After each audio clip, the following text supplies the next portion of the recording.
In this episode of the Church Security Roll Call, we're going to be discussing lessons learned from a religious school shooting. Stay tuned.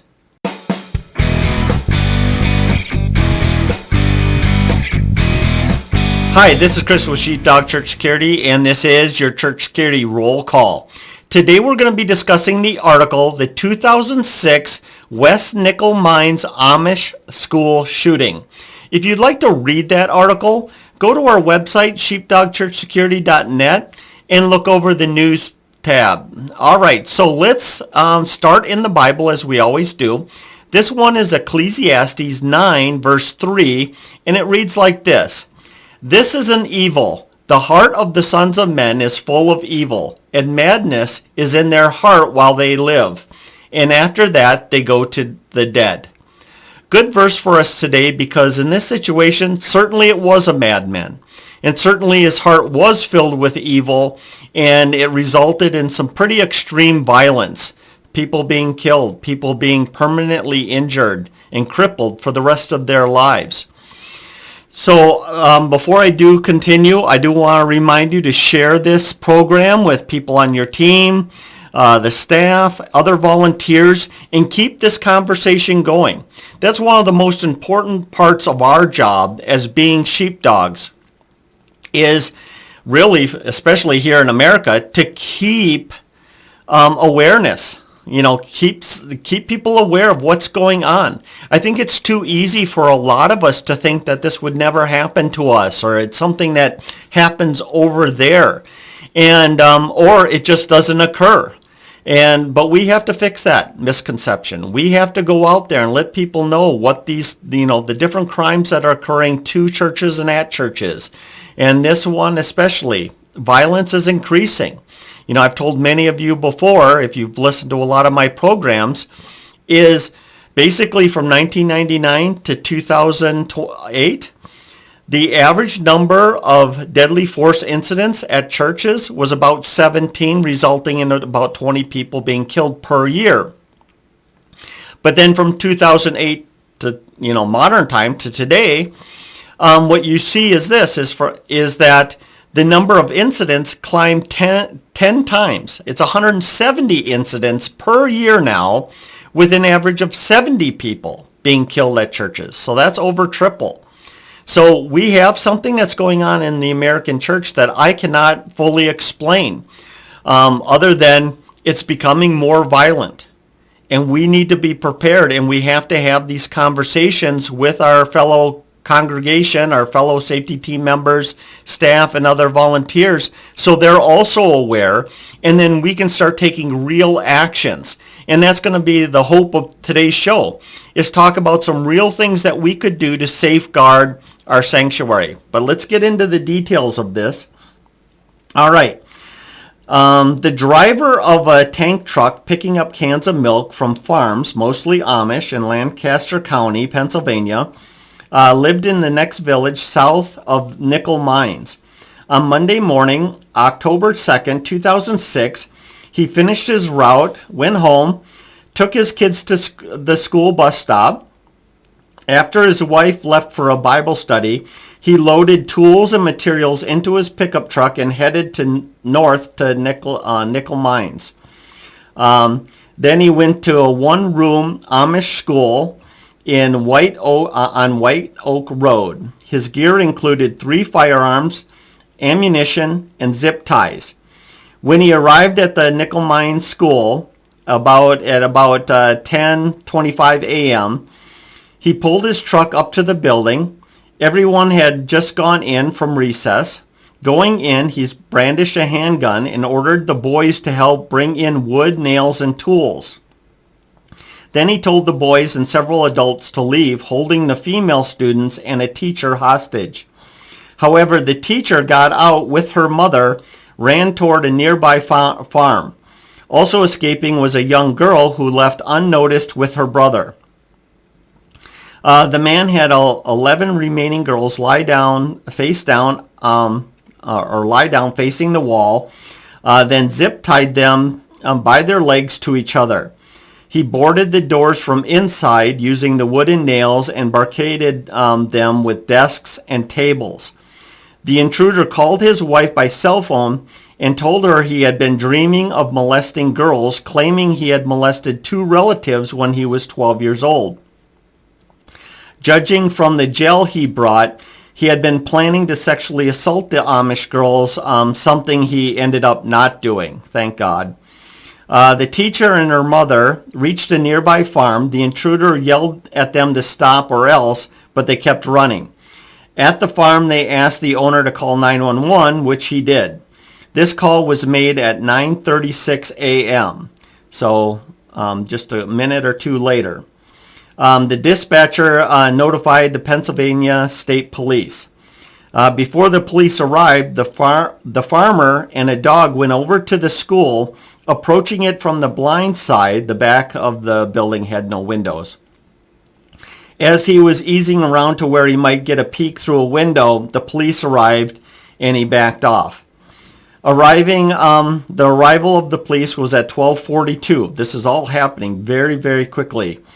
Interrupted the intruder's plans. They stopped on the road and called to him through speakers on the patrol car, trying to talk to him. More officers arrived. The intruder told the girls, "I'm going to make you pay for my daughter." He called 911 on his cell phone and told the dispatcher that the police had better leave or he would kill the girls. The message did not get to them in time. The farmer and the police heard a volley of gunfire, then silence. And then the road was crowded with emergency vehicles and onlookers, including parents and neighbors. The police ran up the drive to the school. The front door was blocked, as was the rear door, so they broke through the windows. The room was riddled with bullet holes. The girls had been shot, most in the head. The killer was dead from a self-inflicted gunshot wound. So the killer, in this case, had been a well-liked, respected person, a good husband and father, a good worker. The knowledge of who did this was just shocking. It was as shocking as the incident itself to people that knew him. Your basic situation of who would have thought this person would ever do it. What was not known was his inner turmoil. Sorry about that. His widow later told reporters that he was mentally ill. When he left the house that morning, the man left notes to his wife and each of their children. He had been depressed ever since their first child was born prematurely and died the same day. For several weeks before the shooting, he had been despondent. There was more said in the call to his wife. He had felt guilt for molesting 2 relatives 20 years earlier when he was 12 years old. She asked him to come home and talk about it, but he said no. Investigators said that the relatives have no memory of the sexual abuse. It seems that he thought what he thought was molestation was not seen as such by others.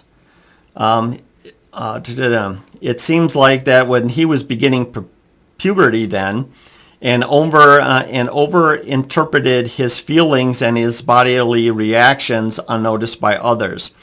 It may have just been arousal or perhaps a dream. However, he still felt guilt for 2 decades later. Sometime after their newborn daughter died, he felt that God was punishing him for youthful indiscretions. He said that he was angry with God. And there was no mention of him receiving counseling or anything like that. He had carefully planned his attack on the school. He did not have any grudges with the Amish. They were just an easy and available target. Some people he knew, including co-workers, noticed that he had been down for several weeks. Then about a week before the shooting, he returned to his jovial self, which is normal when suicidal people will do this, right? They're very depressed, but once they make the decision that they're going to kill themselves, they have this happiness, this joy that comes over them as they're anticipating their own death.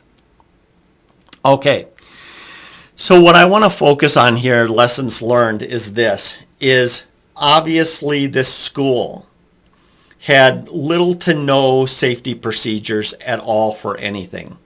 There was no fence around the school. There was no gate. The doors were unlocked so anyone could come in. There was nobody watching or paying attention. There's no cameras, no alarm system, no lockdown or lockout procedures. It was just completely fair game. And it really makes me think about all the churches out there that I've spoken to that really have no safety posture. They don't keep their doors locked. They have no plans. They're basically just like this Amish school. There's nothing. There's absolutely nothing. You know, there might be someone like you with a firearm sitting in the sanctuary, and certainly that's a good thing, and that's better than nothing, but it's also very close to nothing. You know, if you're taken out first, then you're not going to do anybody else any good. Or if you're the only one, you know, your response time, your ability to get in there and do what you need to do. There's another factor that we always have to consider is this, and you may not like hearing this, but we all have bad days. And so unless you have a lot of experience in combat situations, in deadly force situations, you really don't know how you're going to respond. Will you be able to jump up and do what you need to do? Now, there's a lot to be said for mental rehearsal. There's a lot to be said, much more to be said for actual physically training to respond at your house of worship in a tactical, smart way to take steps. But there's no guarantee that you will do that. You might freeze in fear. You might be paralyzed. Your hesitation might be too long and resulting in people being killed. And so that's just the reality of these types of situations. So we have to be ready. We have to be trained. And the plan has to be more than we just have armed person or armed persons sitting in our sanctuary. We got to go beyond that. We have to have lockout procedures, lockdown procedures. We have to have evacuation plans. In the case of the Amish school here, people were able to run out. So here's a truth of terrorist type situations is this. They're not interested in negotiating with you. They're not interested in negotiating with law enforcement. Their job is to kill as many people as possible and in short a time as possible, and then potentially taking their own life, or they're willing to die for what they're doing. So even though running from the building, running out all the doors, climbing out windows and scattering in all different directions would have resulted in some people being shot, or could have resulted in some people being shot, you're still reducing the number. When you lay 11 victims, potential victims, down in a row where they can, become controlled through tie downs and boarding up barricading the doors and stuff like that, the situation is only getting more dire and more risky for those people. So the only answer in this type of situation is violent response, right? Is, neutralizing that killer as quickly as possible. Meanwhile, people are running. They're taking cover. They're finding shelter. And so that's a big part of what the Homeland Security teaches, right? It's, run, hide, fight. We've all heard it a million times. There's a lot to be said for run. A lot to be said for it. Will it save everyone's life? Probably not. But we're going to save as many lives as we possibly can. Get out of there. Get away from this killer. And then if you can't run, you hide. Now one school, one-room schoolhouse, I don't know how many places there were to hide, but still, that's, potentially an option. Certainly for a lot of our churches, that becomes an option.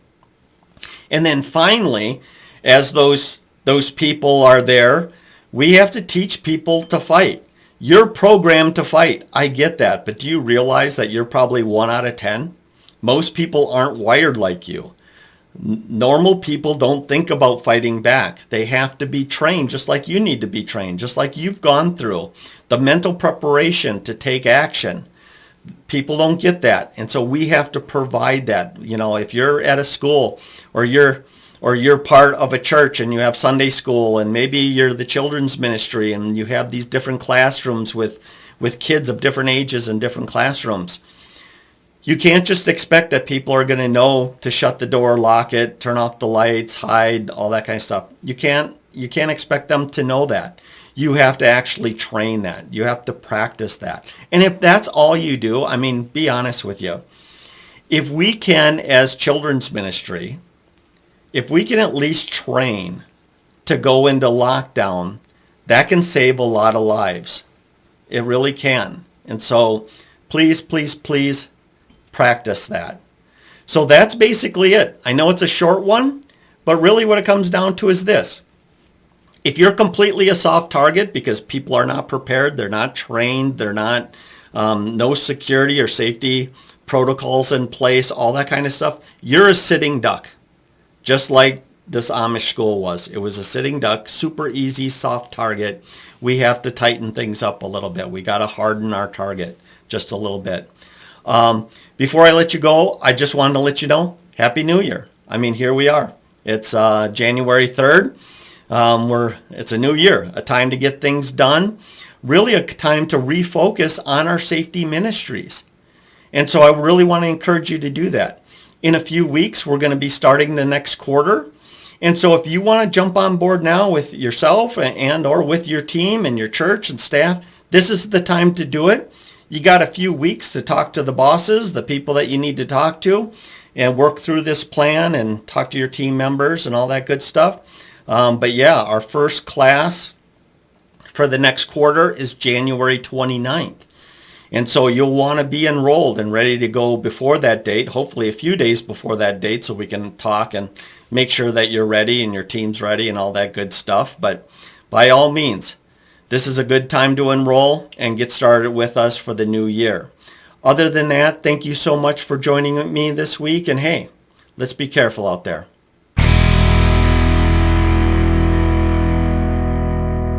This program is made for informational purposes only and should not be taken as legal advice.